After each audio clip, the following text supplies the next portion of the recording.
Hello, my name is Tolg and I exist, therefore I think too much. I am reading point 76 and then after that 85 of Beyond Good and Evil by Fred. Last time I thought I read 76 and I didn't, and I may put this out a day after I intend to because shit happens.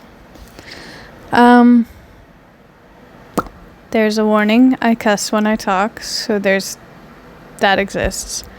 And I rant when I read, so this isn't a perfect read-through. If you don't like my opinion, you're welcome to change your mind or go find an opinion that makes you feel comfortable in your reality. Otherwise, if you're gonna be a fucking asshole in the comments, you're welcome to do that. It's a free fucking world, but don't expect me to laud praise onto your person for being a twat. So, point 76. Under peaceful conditions, the militant man attacks himself.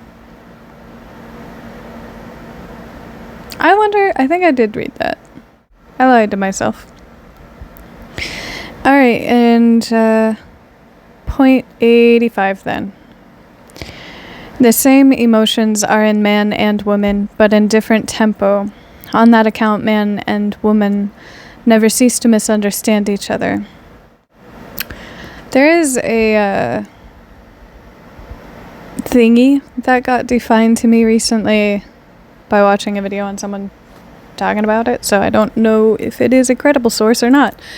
And I have long moved past the video there, and I cannot tell you what the fuck I watched, but it was someone discussing liberalism, and that a sentiment behind it is that everybody starts from the same place. The beginning to everybody's life is that everybody is innately the same, and it is only societal expectations and the creation of man that would change a destiny of a person. And I think that's absolutely scientifically bullshit. It's a lovely way of thinking, and I'm sure it's comforting as all hell, but like, as someone severely fucking mentally ill, from a long line of mentally ill people, that is fucking bullshit. You can inherit psychology. And, if my fucking great-grandmother had suffered what looked like, bipolar and antisocial personality disorder, and it's felt strongly enough into my grandmother, who suffered abandonment issues and probably bipolar, and then my mother, who has issues, and then myself, who has bipolar, and we do not all start out from the same starting point. We start out by where we were set up. Our platforms in life are designed from us before we were born. Chemicals fucking matter. So someone who, is born geologically, even topographically different to me, is going to have a different starting point in life. If you live anywhere around the Boeing metal plant or downwind of it, studies have shown that there are higher rates of antisocial personality disorders in these people. So in that is an incredible fallacy to believe that we all start from the same point in life. And that's just psychology alone. That's not even discussing, the implemented redlining that goes on, constant practices of segregation throughout the U.S., being denied a loan for whatever fucking reason anybody could deny anybody a loan. On and on and on and so forth. All of these would give way to someone bearing a child into a world given the issues that they had to battle because of other people's ideologies and means of action based on how they subjectively justified it. At which point, you start off in life to a single parent household, redlined, and in a district where it's harder to drive yourself to work and it's harder to get to school. And just between, myself and my significant other, he is as well, he's white. And we grew up in a city that is mildly segregated. It's, no one talks about it, but it is. I went to a school that is closer to neighborhoods that are less white, in contrast to the schools he went to. And our curriculum, the extracurricular programs got cut down significantly when I was going to school. They took out, home ec, replaced it with how to take care of a baby. Maybe needed, I don't know. Took way too many general health classes, which is sex ed classes essentially. And they had art and sculpture. They took out woodworking and metalworking. There was also a center that you could take a bus from the school and go to the center, and it would start you, instead of going to college, it would start you on track to get into a workforce immediately after high school. And so a lot of these classes that they took out of general education in high school, they put into that center. Whereas out west, they did not have that center. Instead, they just had these general education. They had swimming, so a swimming pool inside of it. They had woodworking, metalworking. They still had their sports. They had band, which we did have band, but I don't know. And yeah, there's more money that goes into certain schools based on the redlining that happens because of the families and how they want to invest in their children's education, and thus what they prefer their taxes to pay for, where they prefer to move therein.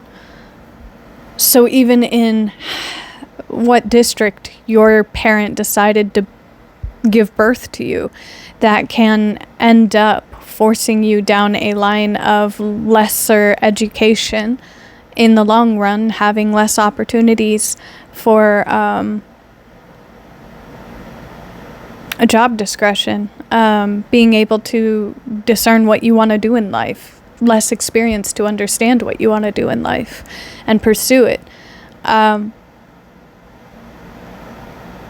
So no, everybody does not start from the same platform, and I have ranted to the extent that I forgot why I was saying that. Oh, men and women's emotions being the same emotions, just at different tempo. All of this rant to say at the end, when there are unwritten rules and general expectations about how people get treated based on their situations in life and where they start out from, that gives way to a general understanding of how one expresses themselves, the freedom to express themselves, and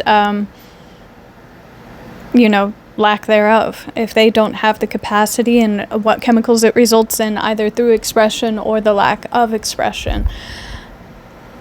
So they have also studies on what happens when one suppresses anger, and it results in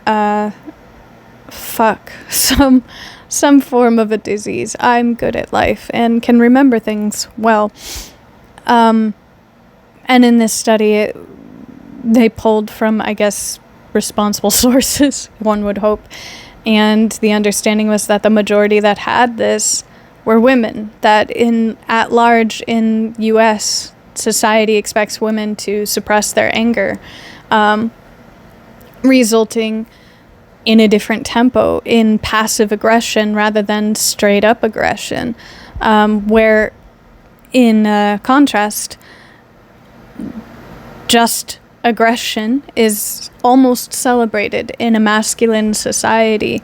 To not be aggressive, much like my father wasn't, is to be seen as being gay, which is also still to this day seen as a lesser form of existing, and also put through a a sentiment of, in order to subscribe to this, you have to perform like this.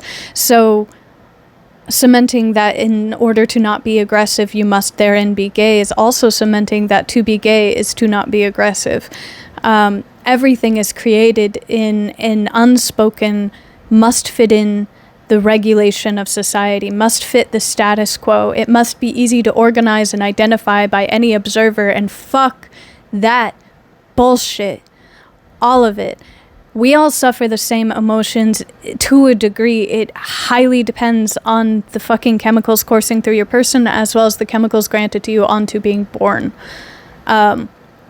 The different tempo arises based on the difference by which society treats you, and that's going to be subjective to how you present yourself and how you were trained to present yourself. Ta-da! So this, is coming from Victorian period, and one would hope that after a few centuries, certain means of existence would evolve, but apparently they haven't. Humankind can only do so much at a time, and I guess we've all been overwhelmed with the wealthy not paying their taxes. Point 86. In the background of all their personal vanity, women themselves have still their impersonal scorn for women. Ooh. Ooh. Okay, so there is a story I have that is a hyper-personal story, but it's one I don't give a shit about because while it says too much about what I go through, it doesn't say anything about my person. I was invited via my significant other to a birthday party of someone he worked with. And therein, I knew nobody there and had no predilection of any information per any individual there. Out in the middle of bumfuck nowhere, the individual hosting the party was the cousin of the birthday party haver and wanted to show us his property. We got the tour. Ta-da, First thing shown was cellar in the back.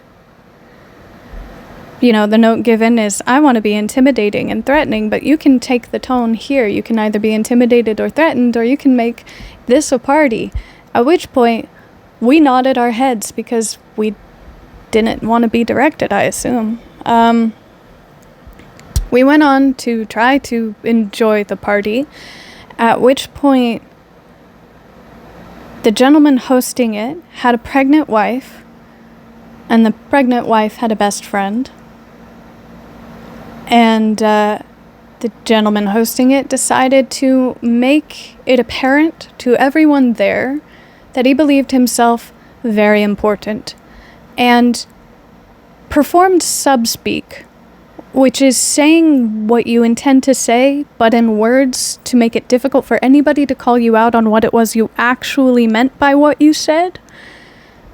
And in this performance, made it evident he believed he had the ability to pick whomever he wanted for whatever he wants. Putting his pregnant wife, highly guarded because any pregnant woman would be, hormones, increased oxytocin will do that to you. In a position to make her feel like she should not be celebrated for simply carrying his child alone, let alone putting up with that bullshit. So she ended up being guarded against me. A complete fucking stranger there. And in order to amplify his ego, he played into it. And all it served to do was make everybody on edge, make this woman, the mother of his child, believe that she needed to earn her position in life, and put me in a position to make me believe that I needed to earn my position with strangers in order for my life not to be threatened. I decided not to care, and accidentally may have threatened back, but I thought I was just sharing facts of life. Because I don't pick up on things until after the fact. And all of this to say, there is a play that a lot of people participate in, making other people battle for their attention and for their gifts, what they present.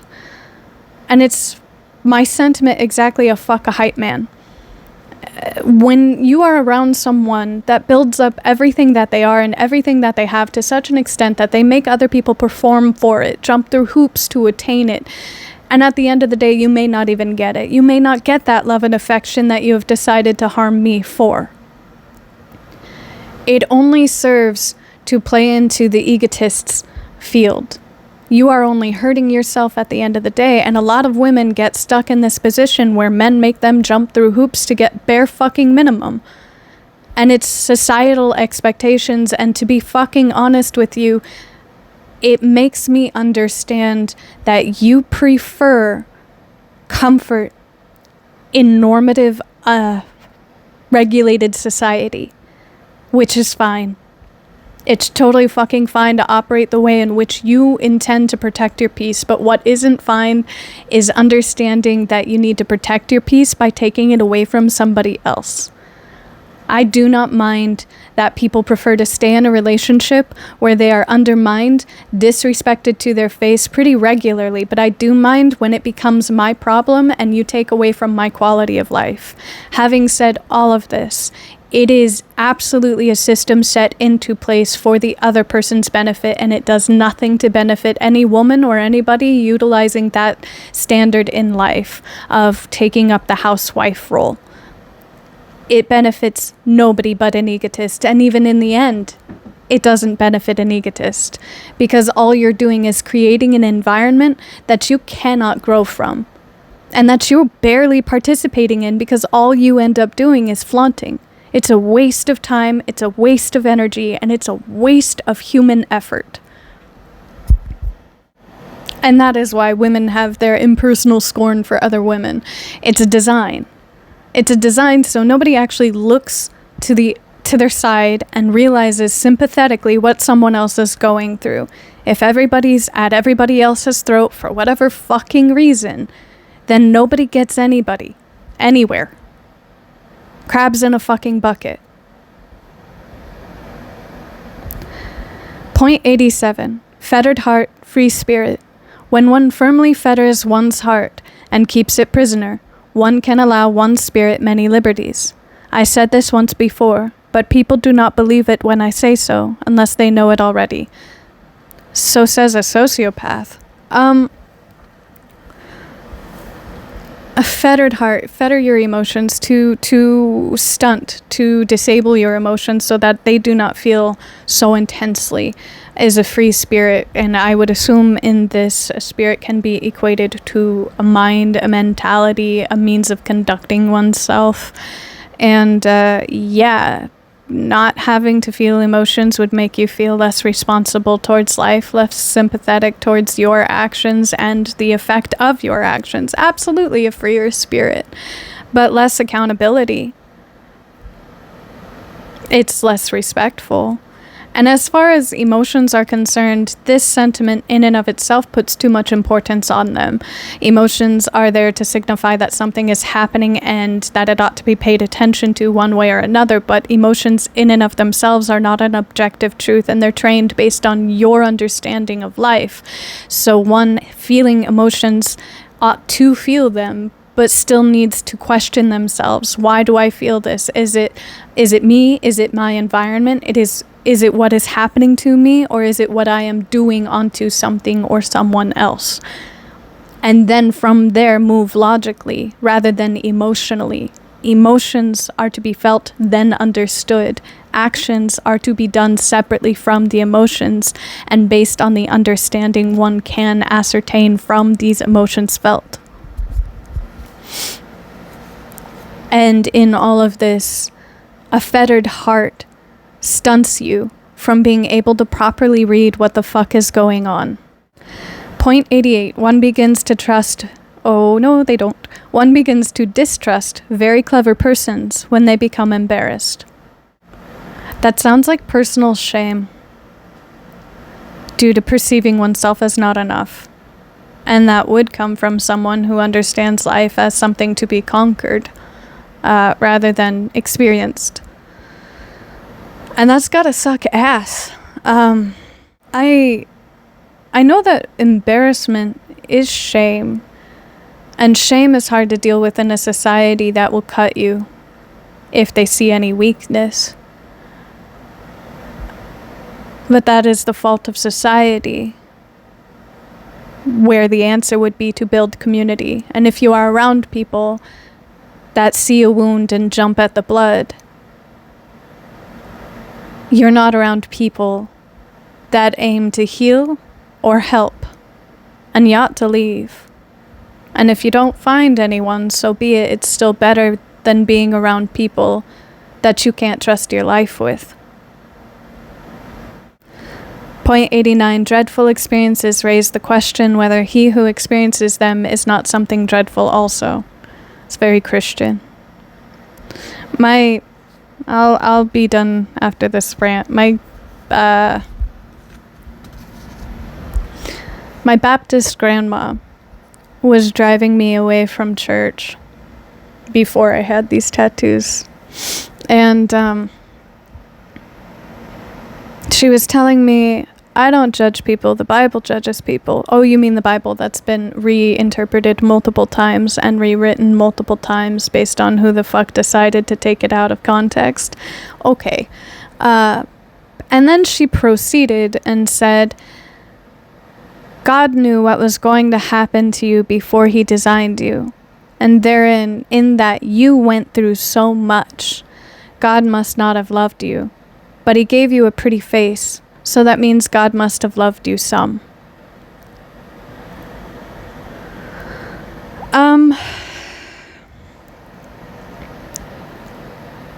If God is everything, that means I am a part of everything. That means what I suffer is something that God suffers. What you do unto the least of them, you do unto me. I would understand suffering therein to only be growth. I have experienced this. I don't want to experience it. Thus, in another incarnation, I will not do it. And therein, the only reason, or rather, not therein, but thereafter maybe, the only reason to conclude that someone has become what they have gone through, or someone is deserving of what they have gone through, is an understanding that they have developed a sort of strength you have never been forced to develop yourself. And there has been a recent phenomenon on the internet of this thread on Twitter, I think, of Japanese peoples describing their experience with anybody who was black in Japan and saying they were afraid because while these people were happy and nice and perceivably decent human beings, the skeletal and muscular structure alone put them ill at ease in fear of their life.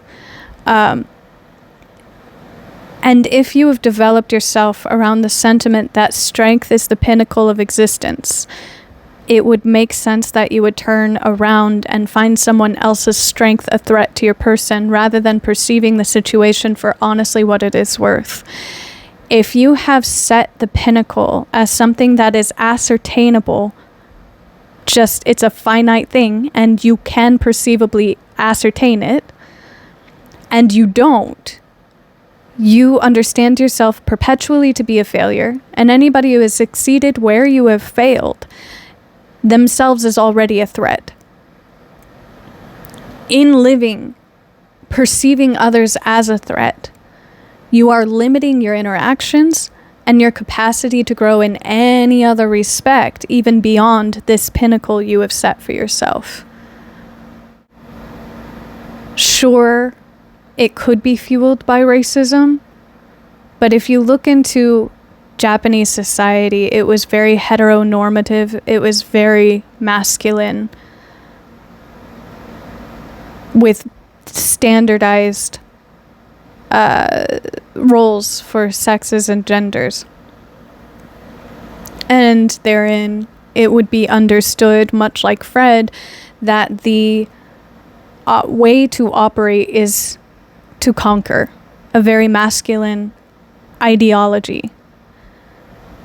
A lot of people pursue strength, again, as it is something that is easily ascertained in it being a physical aspect of a person.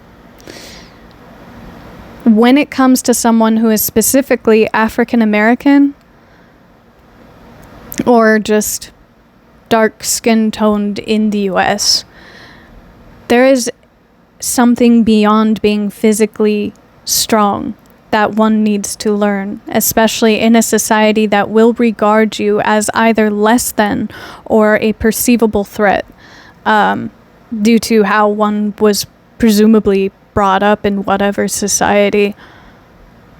And in understanding yourself as being constantly perceived a threat, you develop a strength internally and mentally and emotionally that other people may not be able to readily understand, but animalistically perceive.